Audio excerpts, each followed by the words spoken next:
il y a toutes sortes d'oiseaux qui chantent et qui glorifient Radha et Krishna d'une manière tellement merveilleuse. Ces chants, c'est comme quand le printemps manifeste la floraison des arbres, en fait. C'est comme des parfums qui véritablement intoxiquent le couple divin Radha et Krishna. Et le chant du Mahamantra, si vous le chantez avec amour et dévotion, il va vous révéler cette poésie. Sans ça, votre cœur est comme un désert. Si cette poésie n'apparaît pas dans votre vie, vous serez malheureux en fait. Aucun être dans ce monde ne peut vous donner le bonheur. C'est juste la tristesse, les êtres vivants, ce qui donnent, la détresse. Tristesse, angoisse. Mais dès qu'on chante correctement, on découvre un monde et on délaisse l'autre monde. L'autre monde ne peut plus nous accrocher. On devient détaché complètement. Si vous ne connaissez pas ça, vous devez revenir encore dans ce monde et renaître. C'est juste normal, quoi. C'est pour ça, chantez bien, avec une conception que vous êtes un serviteur éternel de Radha et Krishna. Si vous chantez avec votre conception matérielle, alors ça donnera des fruits matériels.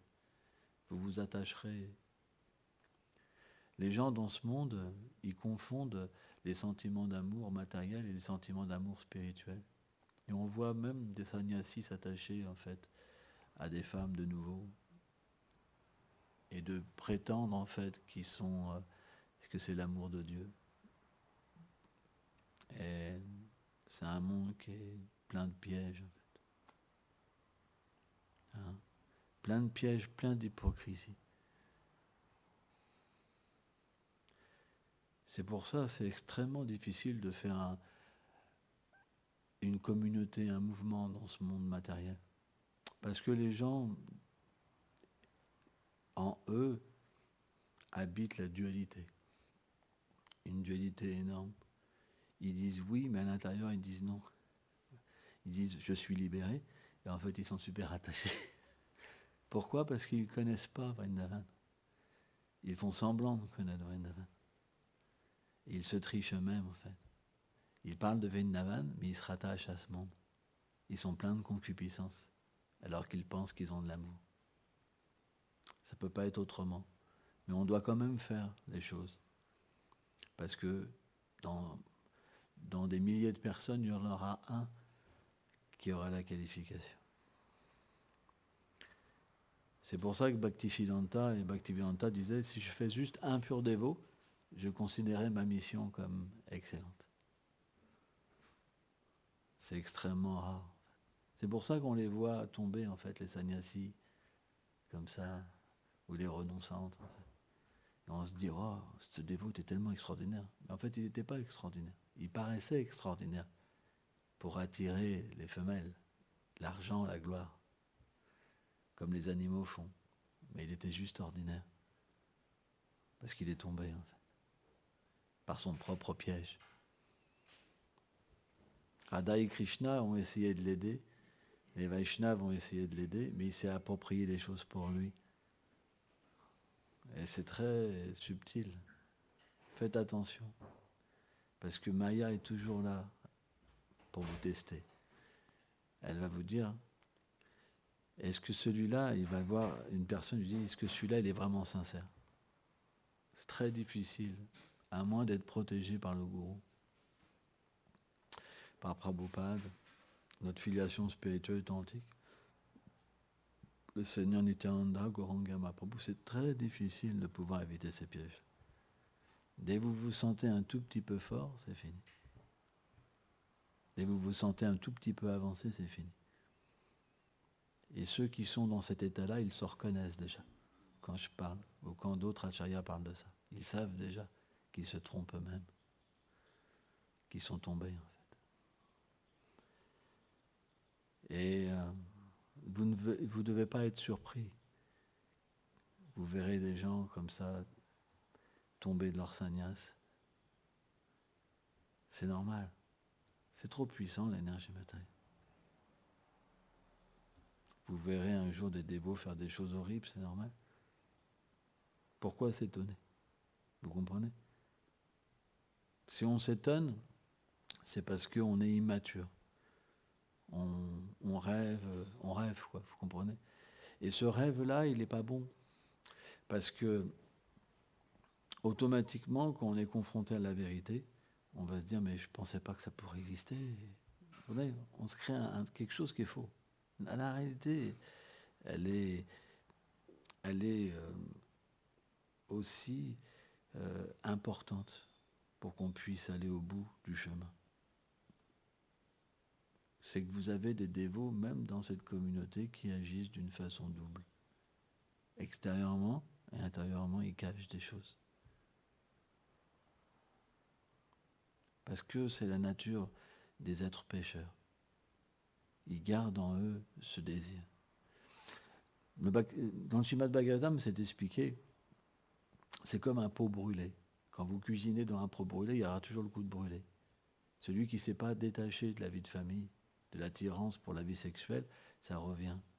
Ce n'est pas la bille qui change ça. Vous pouvez avoir un beau pot, un pot d'or, un pot d'argent, mais si à l'intérieur il y a le gold brûlé, ça ne change pas. Vous comprenez? Les apparences. Ce qu'il faut véritablement, c'est avoir le désir de purifier notre cœur. Et être humble. Et ça, c'est très rare. C'est extrêmement rare.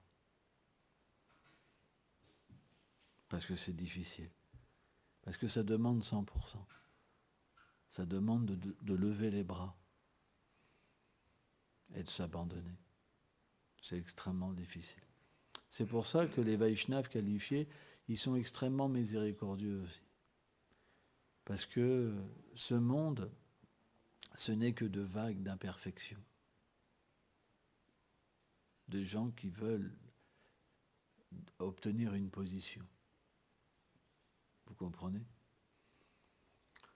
Qu'est-ce que c'est un Vaishnava? Un Vaishnava, c'est une personne qui ne veut pas de position dans ce monde. Il n'est plus intéressé dans ce monde. Parce que l'autre monde, il est tellement beau et merveilleux. Mais celui qui n'est pas complètement un Vaishnava, il est encore attiré par le doux coucou, quand le mâle, il fait des belles paroles. Et la femelle, bien qu'elle ne veuille pas, elle est quand même attirée. Elle dit non, non, non, mais elle reste quand même. Par sa concupiscence, en fait. Vous comprenez? Et là, eux deux, en fait, ils sont en train de refaire un royaume dans ce monde. Un faux royaume.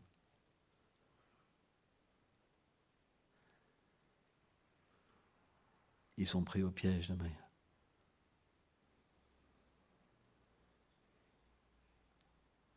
Sous prétexte de l'amour spirituel. Mais c'est pas ça, l'amour spirituel. C'est pas du tout ça.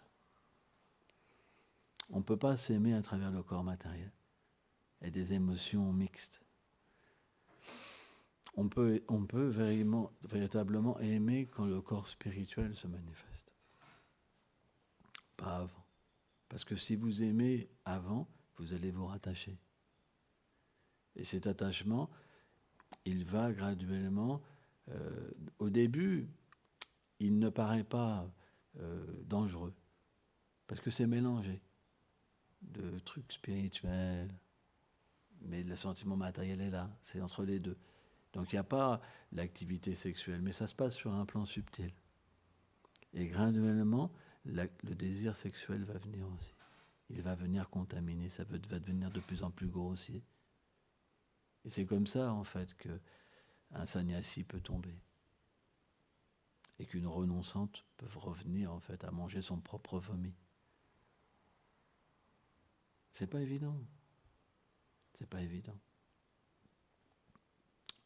On est dans une science, une médecine profonde, spirituelle. Il n'y a pas plus haute médecine. Parce que les autres médecines spirituelles ne permettent pas de comprendre la beauté de l'amour originel dans le couple divin. Parce que le couple divin, ils sont l'origine, en fait, de tous les rapports que les êtres désirent dans ce monde, de toute l'aventure. En fait, quand vous regardez un film et que vous voyez un homme s'aimer et une femme s'aimer, toute cette romance, en fait, originellement, c'est le couple divin. Mais quand c'est répercuté dans ce monde d'une manière pervertie, ça devient ce que les êtres désirent expérimenter. Donc, pour pouvoir complètement soigner cette chose-là et ces désirs, il faut naturellement connaître l'origine. Et dès que vous observez, dès que, à travers le chant du Mahamantra, vous pouvez voir, goûter les relations d'amour entre Radha et Krishna, vous êtes soigné. Vous comprenez? Parce que vous pouvez comprendre qu'est-ce que c'est la réflexion. Et à ce moment-là, vous pouvez comprendre pourquoi ce monde est une prison. Il n'y a pas d'autre moyen. C'est pour ça que le chant du Mahamantra, c'est le moyen suprême pour se libérer. Parce que les autres méthodes ne permettent pas cette réalisation dans cet âge. C'est pas possible. Mais il faut chanter avec beaucoup de simplicité. Et il faut chanter sous la protection de la miséricorde des Vaishnavas, en fait. Parce que c'est pas possible d'atteindre un tel niveau. C'est tellement élevé. En fait, le chant du Mahamantra, Hare Krishna, Hare Ram, c'est les doux sentiments de Radha et Krishna. Vous pouvez directement écouter leur cœur, voir leur cœur. Il n'y a pas plus élevé comme réalisation spirituelle. Ça vous donne de devenir un doux associé du Seigneur. L'associé du Seigneur, il connaît tout. Pourquoi? Parce qu'il doit agir pour relier les deux cœurs. Ce n'est pas un monde ordinaire. Qu'on soit dans le Dasya, dans un esprit de serviteur, dans un esprit d'amitié, Sakya, dans un esprit parental, Vatsalya, ou dans un esprit Madhurya d'une jeune gopi, tout est fait pour l'amour, vous comprenez? Donc, on est dans un tel niveau d'expérience, un tel niveau de qualification, qui peut venir là-dedans? Personne. C'est pour ça que la miséricorde de Mahaprabhu, dans cet âge de Kali, elle est inconcevable. Ça veut dire que des gens inqualifiés, ils vont être en contact de ça sans rien comprendre même. Et cette miséricorde, c'est comme un soleil. Ça s'infuse graduellement, et quand ça s'infuse assez, l'être vivant, alors il éclot, comme une fleur, en fait. Sous les doux rayons, en fait, de la lune, elle éclot, vous comprenez? Et à partir de là, comme Shastakam explique, en fait, alors elle peut entrer dans ce mystère de l'amour. Mais les êtres, la plupart, ils ne comprennent rien. Et c'est normal. C'est pour ça que les acharyas, comme Prabhupada, c'est des personnages historiques et experts dans la miséricorde, parce qu'ils ont permis à des gens qui ne comprennent rien, qui sont même presque à niveau animal, de pouvoir approcher, en fait, cette miséricorde. C'est pour ça que c'est des gens particuliers. Mais dans tout ce groupe de personnes, c'est large. Il y a toutes sortes de personnes. Il peut en avoir d'extrêmement qualifiés comme d'extrêmement débutants. C'est pour ça que c'est un mouvement qui est difficile de comprendre. Il y a beaucoup de conflits, de ceci, de cela. Parce que ça brasse large. Très très large. Parce que la miséricorde, ça ne discrimine pas. C'est le principe de la miséricorde. Quand une personne qui a ce niveau de dévotion, elle regarde les êtres vivants, elle ne peut pas discriminer. Parce que elle a naturellement envie que tous goûtent. C'est pour ça que Prabhupada a distribué tant. Il n'y a que lui qui a distribué autant. Parce qu'il avait une réalisation très élevée de Radha Krishna. Ce n'est pas possible autrement, d'avoir autant distribué. C'est parce que sa réalisation était très élevée. Même s'il a parlé de choses assez basiques, sa réalisation est très, très élevée. Ce qui compte, c'est le contenu des mots, pas les mots en eux-mêmes. Vous pouvez faire une belle poésie, par exemple. Vishwanath explique ça. Il dit, les poètes dans ce monde, ils exagèrent. Parce qu'ils n'ont pas cette substance dans leur cœur, vous comprenez? Alors que le poète spirituel, le Vaishnav, il peut faire une poésie très simple, mais dans cette poésie, il y a une substance inconcevable.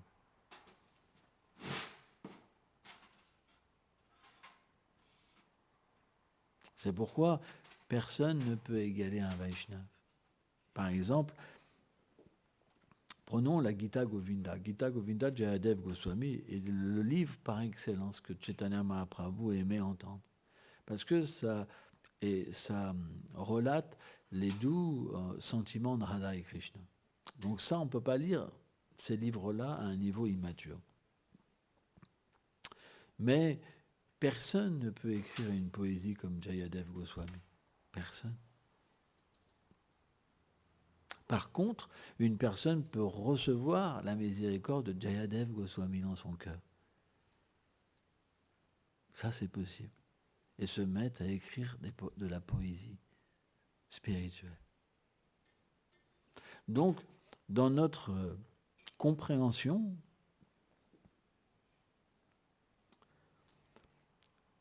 on n'est pas, on reçoit, on devient, par une compassion, par une miséricorde. Peu importe ce que vous êtes, vous pouvez tout changer. Mais la condition, c'est d'être simple. Simple. Parce que quand on perd cette simplicité, on devient duplicite. Et dans cette duplicité, alors, on apparaît d'une manière et on est d'une autre manière en secret. Et à ce moment-là, tout est gâché.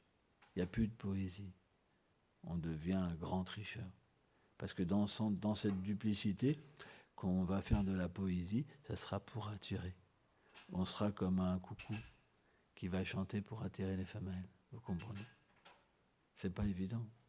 Moi, je me rappelle, quand je vivais dans un temple, c'était en 1993, il y avait une dévote qui n'était pas très chaste. C'était comme une vache en chaleur, vous comprenez?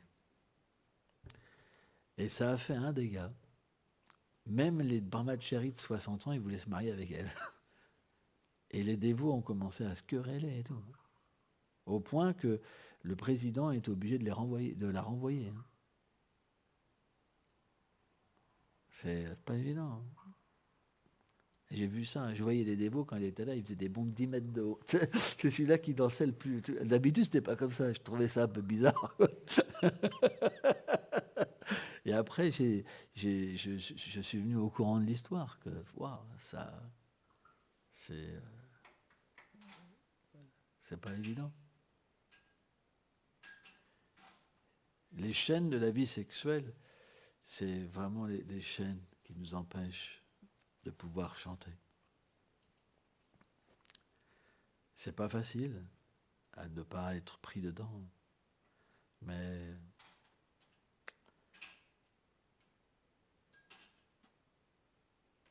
il n'y a rien de mal d'être marié et de purifier cette chose. Mais si on est un sannyasi et qu'à l'intérieur on est attaché, vous comprenez? On appelle l'âge de Kali. C'est une condition horrible qu'on peut recevoir. Ça veut dire paraître quelque chose, mais être complètement différent à l'intérieur. Et malheureusement, c'est pas facile de garder un statut aussi élevé que d'être un sannyasi. On doit véritablement comprendre qu'un sannyasi, c'est juste une personne qui consacre son temps à cultiver l'amour dans son cœur. Ça devrait être ça, un sannyasi. comprenez?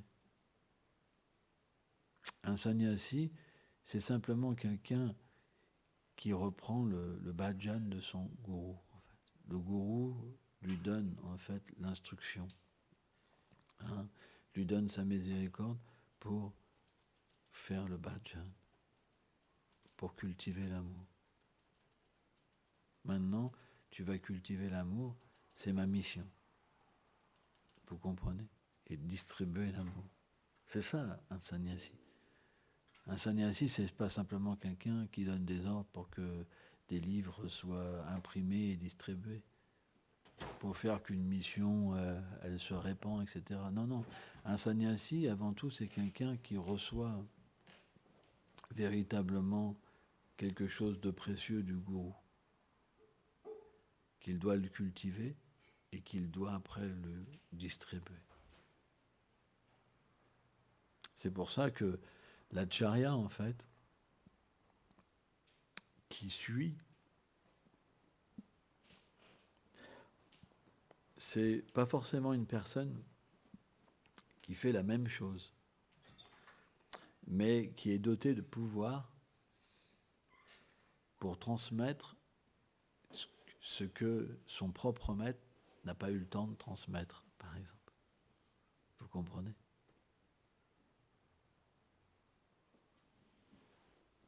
Ça peut être aussi de continuer la mission, bien sûr. Hein, tout est possible, quoi. Mais il y a un pouvoir particulier qui est donné. Hein.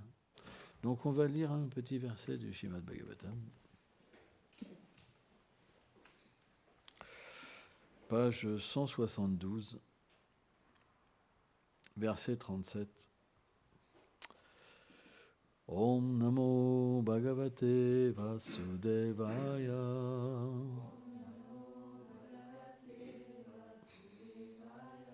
Om Namo Bhagavate Vasudevaya.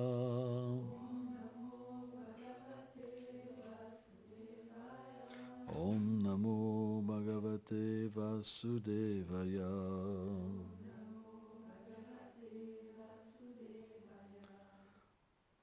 Om Namo Bhagavate Tubhyam Vasudevaya Dhimai Pradyumnyam Yanurudaya Namam Sankarshanaya Cha. Om Namo Bhagavate Tubhyam Vasudevaya Dhimai Pradyumnyayam Nirodaya Nama Sankarshanaya Cha. Ok. Traduction. Nous méditons sur toi, ô Seigneur Vasudev. Nous t'offrons notre humble respect à toi, ô Pradyumna, ô Aniruddha ou Sankarshan.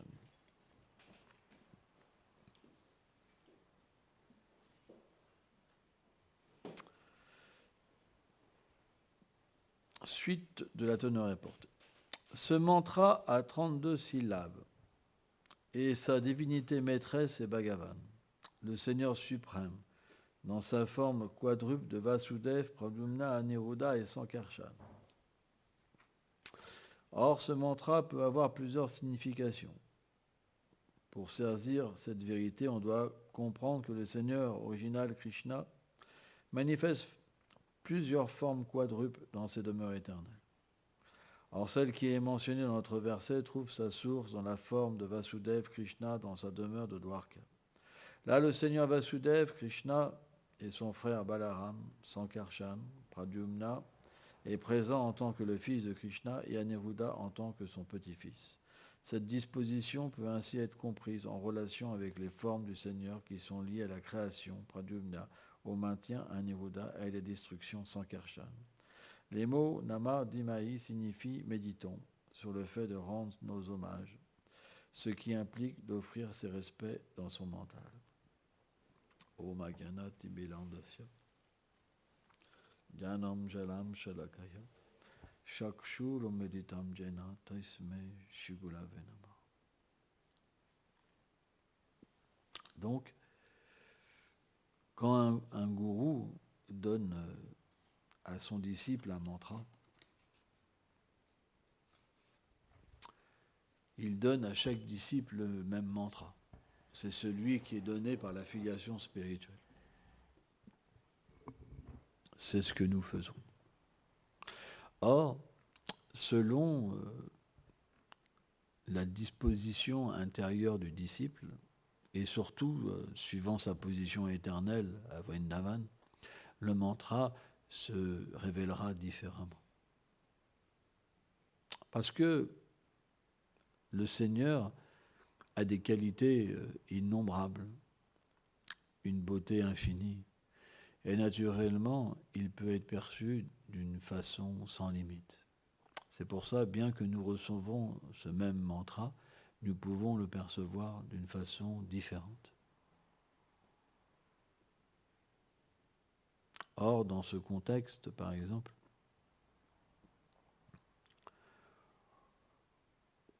ce mantra est lié à la forme de Vasudeva, à Dwarka.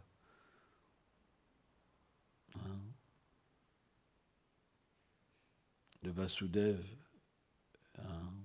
là comme c'est expliqué,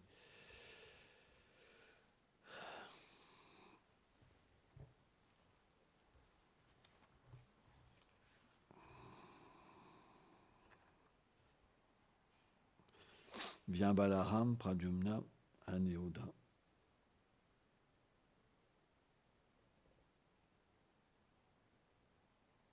Dans les divertissements en fait du Seigneur. Et ces mêmes formes, elles peuvent apparaître d'une autre manière dans différentes dispositions sur différentes planètes du Seigneur suprême. De la même manière, Krishna et Balaram sont présents à Gokul.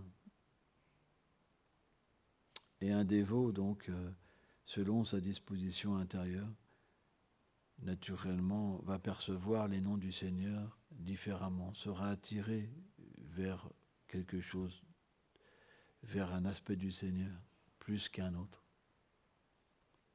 C'est pas du fanatisme, mais quelqu'un qui est véritablement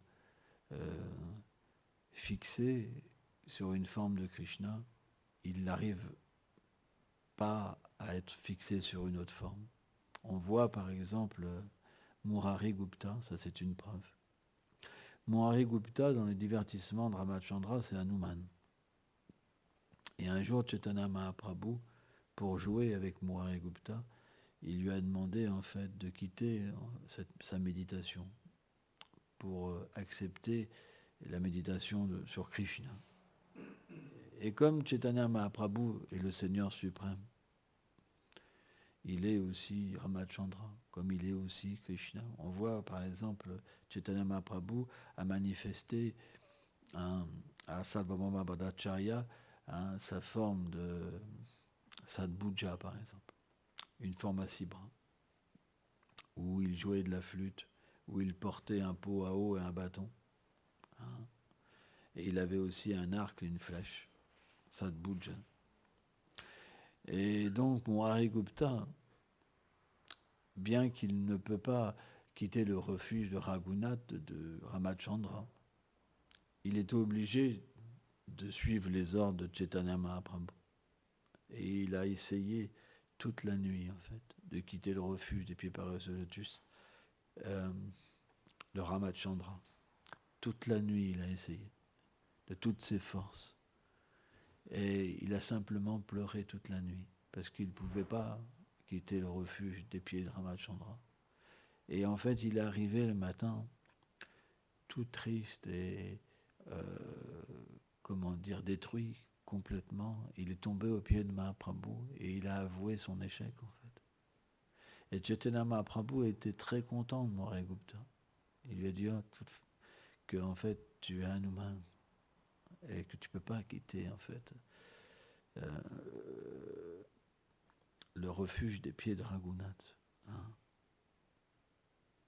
Et c'est ça la beauté d'un dévot. Un dévot, il a une chasteté qui est incommensurable. Jamais il peut donner son amour, son cœur à une autre personne. C'est pas possible. les gens dans ce monde, quel réceptacle ils peuvent être de notre amour. Dans cette vie, ça sera fini. L'amour éternel ne peut pas être un réceptacle d'un amour temporaire. C'est impossible. En fait, pourquoi les gens ils donnent leur amour à des réceptacles temporaires? C'est parce qu'ils n'ont pas conscience de l'amour éternel. Ils n'ont pas conscience de leur forme, de leur nature, de leur place dans les divertissements du Seigneur suprême. Ou au moins, ça n'a pas assez mûri. Quand c'est pas assez mûr, on peut encore avoir une certaine duplicité, vous comprenez? Parfois, on peut aimer sur un plan supérieur et parfois, on peut aimer sur un plan inférieur. Quand je dis aimer sur un plan inférieur, c'est au niveau du corps, d'identification avec le corps. Je ne parle pas d'aimer l'âme et d'aimer la réalité chez les êtres. Attention, c'est différent. Mais au fur et à mesure que l'amour de Dieu, en fait, envahit l'être vivant, il y a le détachement complet qui vient. Il y a l'impossibilité après d'aimer quelque chose d'imparfait. C'est impossible. C'est impossible. Parce que de toute façon, dans ce monde, les gens que vous aimez, ils vous font du mal après. Parce que quand vous les aimez, après ils vous détestent. C'est ça l'amour de ce monde. Qui n'a pas expérimenté ça? Ça finit toujours mal. Quand plus vous aimez quelqu'un, et quand ça finit, plus c'est la haine, quoi. Donc automatiquement, quand vous essayez d'aimer quelqu'un dans ce monde, à la fin vous voyez la personne qui veut vous détruire par derrière. Donc à un moment, on devient naturellement fatigué. Ça finira toujours comme ça. La jalousie. Pourquoi tu vas lui parler? Hein? Pourquoi tu n'es pas simplement avec moi? Hein? Et ton ancien, là, c'était juste ceci. Hein? Comprenez? C'est le piège de l'amour matériel. C'est qu'on ne peut pas être miséricordieux. Et surtout, quelqu'un qui vous a triché, vous ne pouvez pas lui pardonner. C'est impossible. Ça reste. Vous comprenez? Ouais, c'est un amour tellement imparfait. Tellement imparfait. Mais ce qui est le plus étrange, c'est bien que tous ont la même expérience. Ils recommencent, ils recommencent, ils recommencent. Parce qu'il n'y a pas d'expérience du vrai amour. C'est pourquoi on doit être sincère dans notre chant. Parce que si la sincérité vient, l'expérience viendra et après, on sera sauvé en fait. Sans ça, on recommencera. On ne peut pas lutter. Parce que l'âme, elle a besoin de sentiments, elle a besoin de tendresse. On ne peut pas lutter. Donc on se rattachera. C'est la nature de l'âme, d'aimer. Mais si on aime le corps, on va beaucoup souffrir. Beaucoup, beaucoup, beaucoup, beaucoup.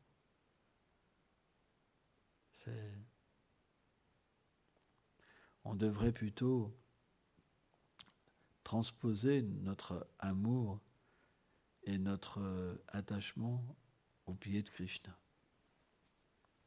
C'est ça le but en fait du mouvement de Mahaprabhu, c'est d'apprendre aux êtres vivants à reporter leur attachement, leur désir. C'est très beau en fait. C'est le seul moyen pour devenir pur.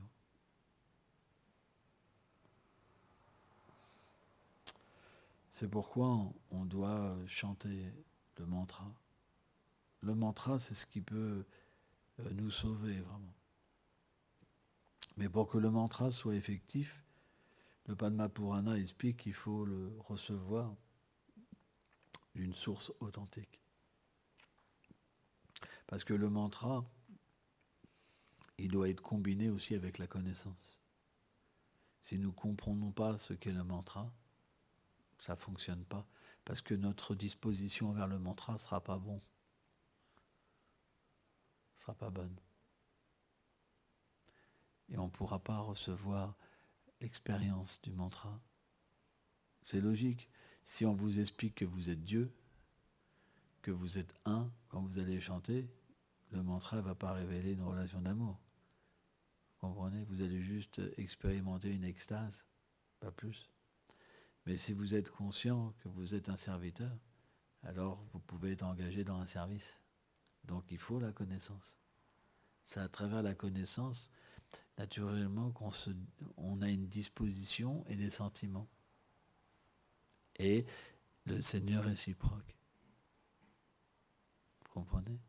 Et cette connaissance, à ce moment-là, elle prend la nature de la révélation de notre forme, de notre nom, de notre âge, de notre demeure, de notre groupe, etc., dans le monde transcendantal, et manifeste les véritables sentiments de l'être vivant. Et c'est progressif. Mais il faut être patient, ça prend du temps. Il faut faire attention de ne pas se faire avoir. Je ne vais pas expliquer tout ce que j'ai expliqué avant, vous comprenez ? Sans ça, il faudra revenir. Et c'est pourquoi il faut faire vraiment attention. Et au point que le Bhagavata m'explique que quand une femme veut servir un sannyasi, un sage, il doit la considérer comme un piège recouvert d'herbe. Parce que personne ne peut subjuguer en fait ses sens devant un homme, devant une femme.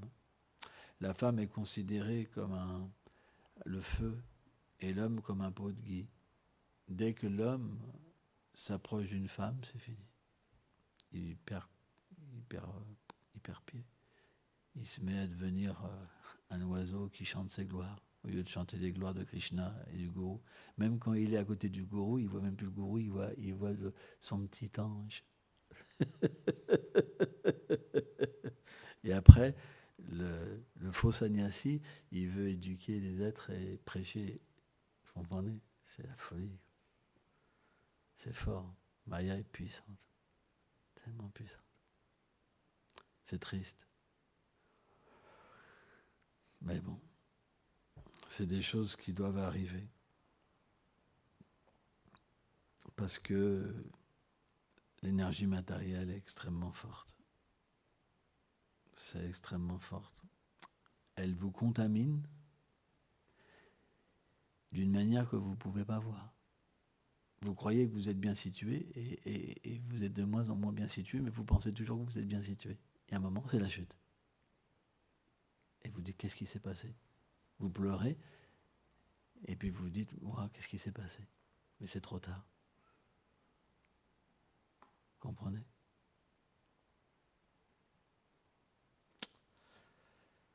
C'est pas facile. Soyez vigilants. Quand le gourou vous dit une fois, refaites pas une deuxième fois. Et une troisième fois. Vous devez prendre la leçon. Si on ne prend pas la leçon une fois, on a le droit de se faire avoir. Parce que c'est puissant. Mais une fois. Si c'est deux fois, ça veut dire qu'il y a vraiment un problème plus profond, quoi. Vous comprenez ? Ça veut dire que quelqu'un a besoin de cette illusion, quoi. Il ne peut pas vivre sans. Vous comprenez ? À ce moment-là, c'est comme ça. Krishna permet ces choses, bien sûr. Permet d'engager ces choses, etc., et de les purifier, mais il faut les purifier, quoi. C'est important. Sans ça, ce qui va se passer, c'est qu'on va enseigner quelque chose de faux. Il y a une apparence de vrai, mais en fait c'est faux. Et ça va entraîner naturellement quelque chose de faux. Et après, qu'est-ce que les gens vont penser ? Mais c'est horrible leur truc. Vous comprenez ? C'est pour ça que avant Bhaktivinoda Thakur, c'est expliqué qu'il y avait beaucoup de sectes qui, au nom de Chaitanya Mahaprabhu, faisaient des choses terribles.